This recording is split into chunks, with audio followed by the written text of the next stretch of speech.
Devaki Nandanayasha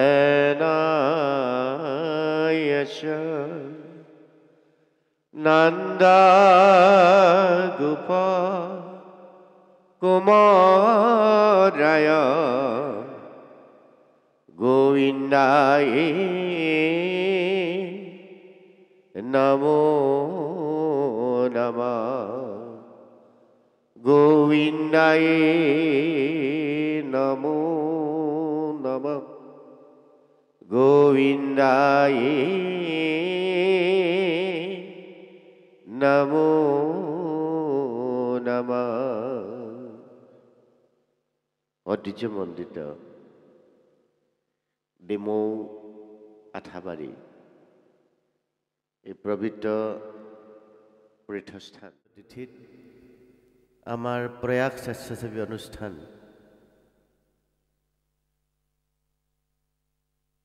আঠাবাৰীয়ে দিহানাম প্ৰতিযোগিতা অনুষ্ঠিত কৰিছে উজ্জ্বল নক্ষত্ৰ লোকসংগীতৰ আমাৰ ভাতৃপ্ৰতিম অতি সুহৃদ অভিন্ন আত্মস্বৰূপ কমলা গগৈ ডাঙৰীয়া অসমৰ এগৰাকী প্ৰতীৰ্যশা লোকসংগীতৰ শিল্পী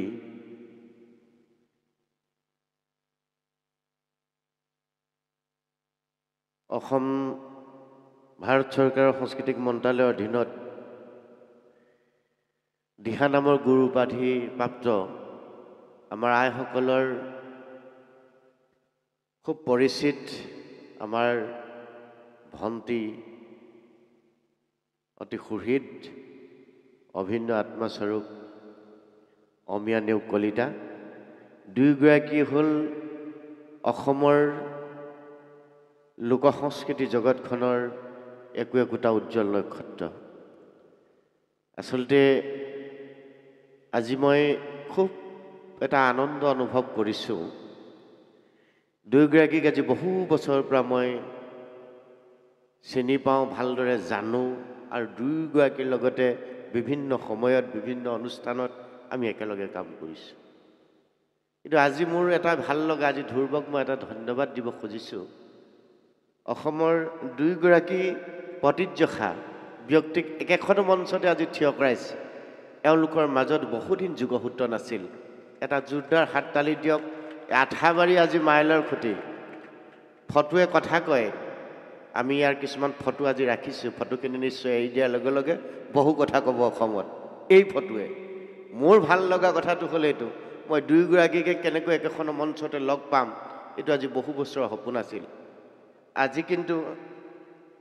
আজি কিন্তু একেলগে লগ পোৱাৰ কাৰণে এইটো মানে মই ধ্ৰুৱক ইয়াৰ ক্ৰেডিটটো দিম ধ্ৰুৱ ইয়াৰ ভিতৰৰ কথাবোৰ বা আমাৰ কি হৈ আছে ভিতৰখনৰ কথা নাজানে মই খুব খোলাকৈ কোৱা মানুহ মই খোলাকৈ কথা কৈ ভাল পাওঁ এই দুয়োগৰাকী মানুহ যেতিয়া এক হৈ অসমত কাম কৰিব লোক সংস্কৃতিৰ পথাৰখনত পৃথিৱীত এটা শক্তি নোলাব যে আমাৰ অসমীয়া লোক সংস্কৃতিৰ যিটো ভেটি এই ভেটিটো কোনোবাই বাহিৰৰ পৰা মুখে কৰিব কিন্তু দুগৰাকীয়ে দুফালৰ পৰা কাম কৰি থকাৰ কাৰণে আমাৰ আইসকলৰ ক্ষেত্ৰতে হওক যুৱক যুৱতীসকলৰ ক্ষেত্ৰতে হওক এই সংস্কৃতি পথাৰখনত লাগি থকা একোজন সচেতন ব্যক্তি হিচাপে হওক বহুতৰ কিন্তু অসুবিধা আহিছে আমি আশা কৰিম এই মঞ্চৰ পৰা মই আহ্বানো জনাম যে আজি যেনেদৰে দুই একেলগে লগ হৈছে অনাগত দিনত বিভিন্ন অনুষ্ঠানত যে অনুষ্ঠান অনুষ্ঠিত কৰিব তাত যাতে কমলা আৰু অমিয়া একেলগ হৈ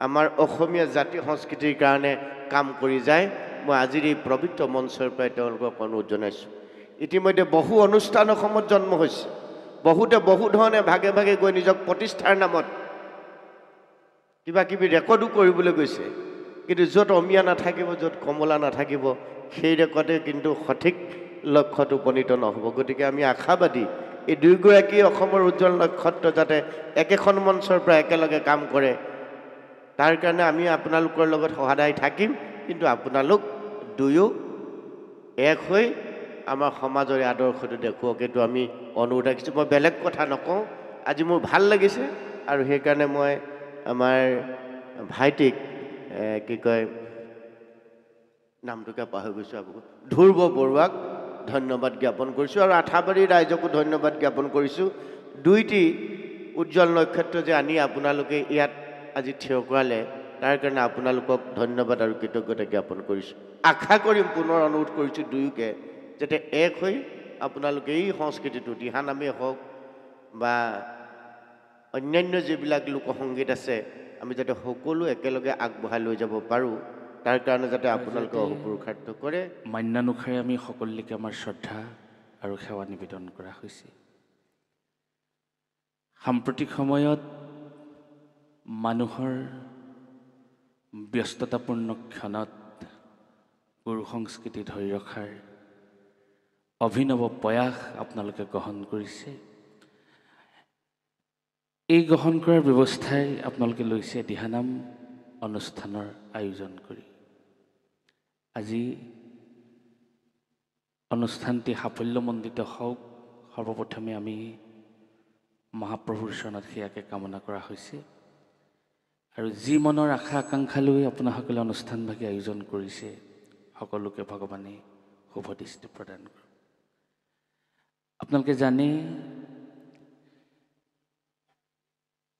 যে নবিধ ভক্তিৰ অন্যতম মাধ্যম মহাপুৰুষ শ্ৰীমন্ত শংকৰদেৱ গুৰুজনে আমাৰ মাজত মান্যতা প্ৰদান কৰিছে কৃষ্ণ নামক আৰু সেই কৃষ্ণ নামৰে মালাডালৰ এটি অংশ দিহানাম যি নামে আত্মা পৰমাত্মা মহামিলনৰ দিহা দিছে আমাক নিমন্ত্ৰণ দিয়া হৈছে ডিমৌ আঠাবাৰী অঞ্চললৈ আহিব লাগে এতিয়া ডিমৌ আমি আহি পালোহি আঠাবাৰী কোনফালে যাম আমি কোনোবা এজন লোকক আমি সেই কথাটো সুধিব লগা হৈছে বা আমি তাৰ অনুসন্ধান কৰিব লগা হৈছে ঠিক তেনেধৰণে আত্মাটো আমাৰ দেহটো পৰিচালনা কৰাত দেহটো মানৱ ৰূপত আমি ধৰি ৰখাৰ যি নামে দিহা দিব সেই নামকে দিহানাম হিচাপে প্ৰাধান্য দিয়া হৈছে আজি আপোনালোক শিল্পীসকলে একোগৰাকী পূজাৰী আপোনালোকে একোজন সাধক আপোনালোকে সাধনাৰ মাধ্যমেৰে নাম পৰিৱেশন কৰি নাম চৈতন্য কৰি বৈকুণ্ঠৰ অমৃতময় হৰিনাম বোৱাই ইয়াত জাউৰিয়ে জাউৰিয়ে চাপৰি বজাই এখন নৈমিষাৰণ্যলৈ খন্তেক সময়ৰ পাছত ৰূপান্তৰ ঘটাব আৰু এই নামৰ প্ৰভাৱত আমি আশা ৰাখিম আমাৰ মাজত থকা হিংসা মাৎসৰ্য ভাৱ আমাৰ মাজত থকা দুষ্কৃতিৰ চিন্তাবিলাক নেতিবাচক চিন্তাবিলাক সমাজৰ পৰিপন্থী কৰ্মবিলাকৰ নিপাত যাব আৰু নামৰ মাধ্যমে বা নামৰ মহাত্মে আমাক দিব সুখ আৰু শান্তি সমৃদ্ধি বতৰা আমি সেয়াক আশা কৰিম আৰু আমি আৰু এটা আশা কৰিম যে এতিয়া প্ৰতিযোগীসকল হয়তো আহি আছে প্ৰতিযোগীসকল খন্তেক সময়ৰ পাছত অনুষ্ঠানটি ভৰ হৈ পৰিব খেতিপথাৰৰ সময়ৰ কথা আছে বহুতৰ হয়তো খেতিপথাৰো শেষ হোৱা নাই তেনে প্ৰভাৱো পৰিব পাৰে বাৰু যাই কি নহওক নামে হাতু কাৰ্য সাধিবে দেখা প্ৰতিপত্তি লোৱা নামৰো লেখা এই নামে আমাক কি দিব নামে দিব আমাক আত্মসন্তুষ্টি নামে দিব আমাক মনোৰঞ্জন নামে দিব আমাক হৃদয় ৰঞ্জন তেতিয়া নামৰ দ্বাৰা আমাৰ হৃদয় ৰঞ্জন হ'ব তেতিয়া আমাৰ হৃদয় ৰঞ্জন হোৱাৰ লগে লগে আমি মানুহক হিংসা কৰিব নোৱাৰোঁ আমি মানুহৰ বেয়া চিন্তা কৰিব নোৱাৰোঁ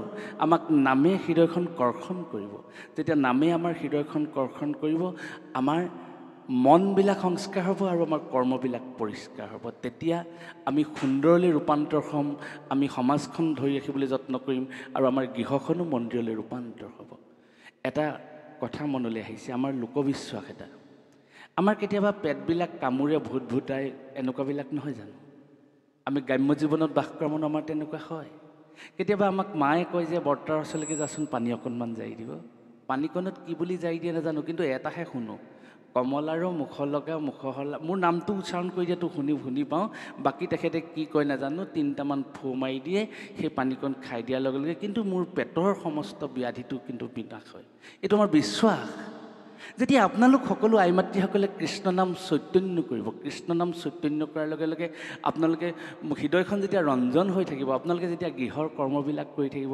ভাতকেইটা যেতিয়া আপোনালোকে ৰান্ধি থাকিব, যেতিয়া পাচলিকণ বা দালিকণ যেতিয়া আপোনালোকে লৰাই থাকিব, সেই অমৃতময় কৃষ্ণ কথাবিলাকে যেতিয়া আপোনালোকক ক্ৰিয়া কৰিব, সেই খাদ্য অমৃতলৈ ৰূপান্তৰ হ'ব আৰু সেই খাদ্য গ্ৰহণ কৰাসকলৰ শ্ৰীবৃদ্ধি আয়ু শ্ৰী যশোধৰ্মত তেজ শক্তি বৃদ্ধি হ'ব। এয়া হ'ল নামৰ প্ৰভাৱ। আৰু সেইকাৰণে আপোনালোকে জানে যে কয়াধুক যেতিয়া দেৱৰাজ ইন্দ্ৰই হৰণ কৰি লৈ গৈছিল যে কয়াধুক হত্যা কৰিব, কাৰণ মহাৰাজ হিৰণ্যকশিপুৰ তপস্যা কৰিবলৈ তেওঁ গ'ল হিমালয়লৈ। হিমালয়ত যেতিয়া তপস্যা কৰিবলৈ গ'ল, তেতিয়া দেৱেন্দ্ৰই অৰ্থাৎ দেৱৰাজ ইন্দ্ৰই এটা বুদ্ধি খেলালে যে এই সুযোগতে যিকোনো উপায়ে মই কয়াধুক হৰণ কৰি আনিম আৰু কয়াধুৰ গৰ্ভত থকা সন্তানটিক মই হত্যা কৰিম, নহ'লে ইওতো দানৱ হ'ব। দানৱ হোৱাৰ লগে লগে ইও আমাৰ স্বৰ্গৰাজ্যখন অৰ্থাৎ দেৱৰাজ্যখনত অশান্তিৰ সৃষ্টি কৰিব। কিন্তু দেৱৰ্ষি নাৰদে যেতিয়া পালে, দেৱৰ্ষি নাৰদে দেৱেন্দ্ৰক ক'লে যে তুমি তেওঁক হত্যা কৰিব নোৱাৰা, এওঁ গৰ্ভত ভাগৱত আছে, এওঁ গৰ্ভত দেৱশিশু আছে, এওঁ গৰ্ভত ঈশ্বৰংশ অৱতাৰ পুৰুষ আছে, তুমি তেনে ভাগৱতক তুমি নষ্ট কৰিব নোৱাৰা। দেৱেন্দ্ৰ তেতিয়া উভতি গুচি গ'ল আৰু নাৰদৰ আশ্ৰমতে কয়াধুৱে কৃষ্ণ কথা শুনিলে আৰু সেই গৰ্ভতে থাকি কৃষ্ণ কথা প্ৰাণ কৰি কৰি কৰি কৰি মহাভক্ত প্ৰহ্লাদ আজি ভক্তলৈ ৰূপান্তৰ হ'ল, যাৰ কাৰণে সন্ধ্যা সময়ত ভগৱন্তে পৃথিৱীৰ অত্যন্ত ভয়ংকৰ ৰূপ ধাৰণ কৰিব লগা হ'ল সেই মহাভক্তজনক উদ্ধাৰ কৰিবৰ বাবে। গতিকে সেইকাৰণে নামৰ প্ৰভাৱ আছে, নামৰ প্ৰভাৱেহে আমাক ধৰি ৰাখিব, নাম আমাক লাগিবই। নাম গাব লাগিব আমি বিনয়ী হৈ, নামে আমাক নমাই আনিব আৰু নমাই আনি কি কৰিব, আমাক প্ৰভুৰ চৰণত অচলা ভকতিৰ মাধ্যমেৰে আমাৰ মুক্তিপন্থ নামে সজীৱ কৰি তুলিব। সেই সুধি অসতু মাছত গময়, প্ৰভু তুমি আমাক অসৎ পথৰ পৰা সৎ পথলৈ লৈ যোৱা।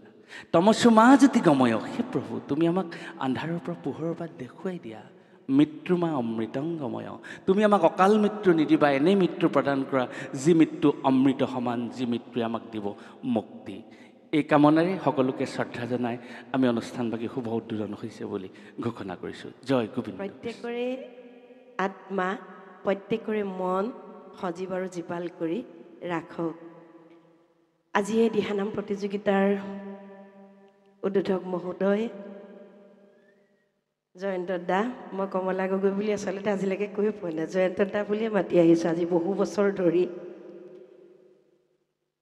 আচলতে তেখেতক দেখি মোৰ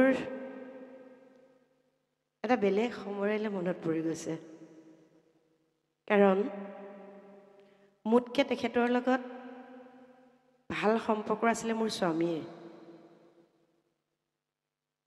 গতিকে দেখি অলপ মই ভিতৰি আৱেগ হৈ পৰিছোঁ আৰু মই হয়তো লগো পোৱা নাই তেখেত ঢুকোৱাৰ পাছৰ পৰা। আজি প্ৰথমবাৰৰ কাৰণে তেখেতক মই লগ পাইছোঁ, ভালেই দেখিছোঁ আৰু আশা কৰিছোঁ ভগৱন্তই কুশলে ৰাখক। সামাজিক দায়বদ্ধতাৰে, সাংস্কৃতিক দায়বদ্ধতাৰে নৱপ্ৰজন্মক আগবঢ়াই নিয়া এজন ব্যক্তি আৰু দুয়োজন আমি আউনীআটী সত্ৰৰ পৰাই আমাৰ ভেটিটো আচলতে গঢ়িছিলোঁ, আগবঢ়াই নিছিলোঁ। সত্ৰাধিকাৰ প্ৰভু দুয়োজনে আমি অত্যন্ত প্ৰিয় আৰু আজিও আছোঁ। কেইবছৰ কাম কৰিছোঁ, 2003 চনৰ পৰা একেলগে কাম কৰিছোঁ। তেখেতকো মই ভক্তিভৰা সেৱা জনাইছোঁ, মৰম জনাইছোঁ, যথেষ্ট ভাল পাওঁ তেখেতক। আৰু এই যি অনুষ্ঠানটো অনুষ্ঠিত কৰা, নেতৃত্ব বহন কৰি মৰমৰ ভাইটি ধ্ৰুৱ বৰুৱা, কোনোদিন মই দেখাই নাই, ফোনত আচলতে ফোন কৰি কৰি বিভিন্ন পৰামৰ্শ লৈ আজি এনেধৰণে আপোনালোকক একত্ৰিত কৰি পৰম পুৰুষ প্ৰভু ভগৱন্তৰ গুণানুকীৰ্তন শ্ৰৱণ আৰু কীৰ্তন কৰিবৰ পৰা পৰিৱেশ সৃষ্টি কৰি দিলে। তেওঁ লগতে তেওঁ সমূহ কৰ্মকৰ্তাক মোৰ তৰফৰ পৰা ভক্তিভৰা সেৱা জনাইছোঁ।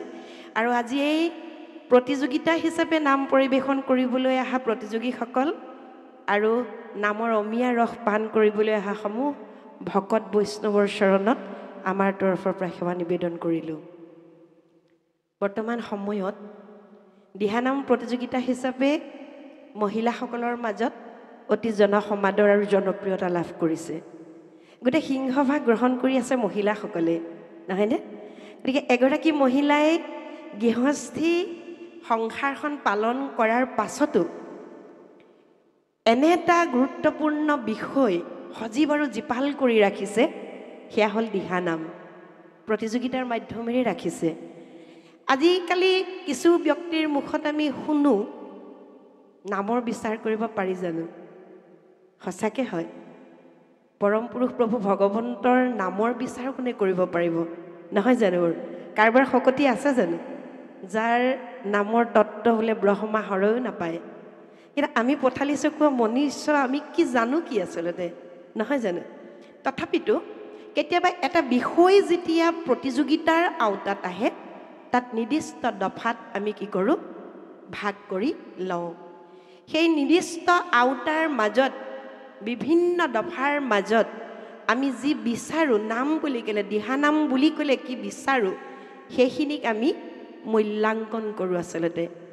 যিহেতু গীত নৃত্য বাদ্য সমাহাৰত সংগীত, যে নাম আমি উপাসনা হিচাপে কেৱল গোৱা নাই।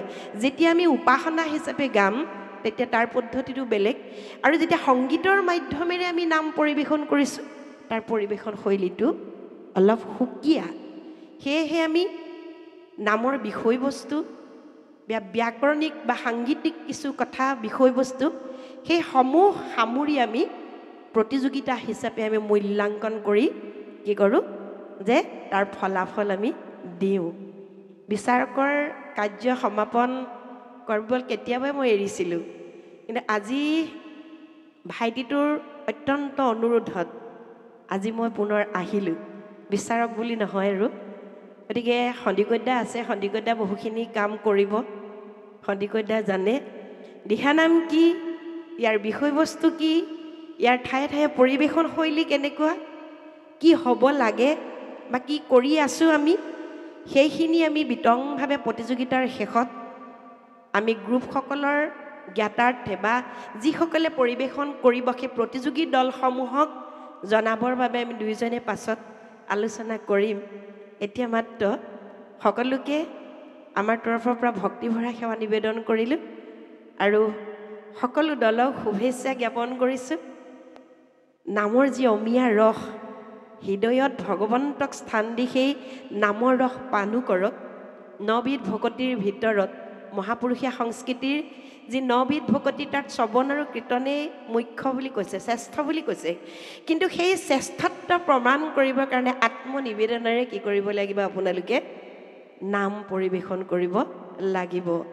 নিজক আৰু সেই ঠাইত ৰাখিলে নহ'ব, পৰম পুৰুষ প্ৰভু ভগৱন্তৰ লগত নিজক কিন্তু বিলীন কৰি দিব লাগিব। তেতিয়াহে সেই আচল নামৰ যি ৰস, নামৰ যি তত্ত্ব, সেয়া আপোনালোকে অনুভৱ কৰিব পাৰিব। কথা কেতিয়াবা ভাবিছেনে বাৰু যে আমাক গুৰুজনে এনে এটা সুন্দৰ অনুষ্ঠান দি থৈ গৈছে, য'ত নাম বুলি ক'লে আমি যেতিয়া একত্ৰিত হওঁ, ভিন্ন মনৰ মানসিকতা ব্যক্তি থকাৰ পাছতো কিন্তু সেই সময়কণ আমি এটা বিন্দুত উপস্থিত হওঁ।